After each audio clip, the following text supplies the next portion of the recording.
জুলাই আন্দোলনের প্রথম শহীদ আবু সাইদের কবরে ভোর থেকেই মানুষের ঢল নেমেছে। বিভিন্ন রাজনৈতিক সামাজিক সংগঠনের নেতাকর্মীরা রংপুরের পীরগঞ্জের জাফরপাড়া বাবনপুর গ্রামে আবু সাইদের কবর জিয়ারত করছেন। এদিকে আবু সাইদের কবর জিয়ারতের মধ্য দিয়ে দেশব্যাপী জুলাই পদযাত্রা কর্মসূচি শুরু করবে জাতীয় নাগরিক পার্টি এনসিপি। রাতেই রংপুরের উদ্দেশ্যে রওনা দিয়েছেন জুলাই আন্দোলনের অন্যতম সমন্বয়ক ও এনসিপির আহ্বায়ক নাহিদ ইসলাম, সদস্য সচিব আখতার হোসেন, উত্তরাঞ্চলের মুখ্য সংগঠক সার্জিস আলম এবং দক্ষিণাঞ্চলের মুখ্য সংগঠক হাসনাত আবদুল্লাহ সহ কেন্দ্রীয় নেতারা। কিছুক্ষণের মধ্যে তারা সেখানে পৌঁছাবেন বলে জানা গেছে। বিকালে রংপুর কেন্দ্রীয় শহীদ মিনারে আয়োজিত সমাবেশে অংশ নেবেন তারা।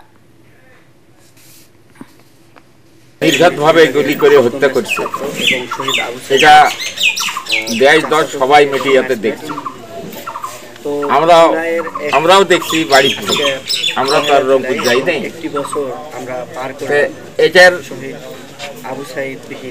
বিচার করার জন্য সরকার 4 জনকে আটক করছে, আর যে বাকি ছেলে যেগুলো আছে সেগুলো এখনো আওতায় আনা হয় নাই।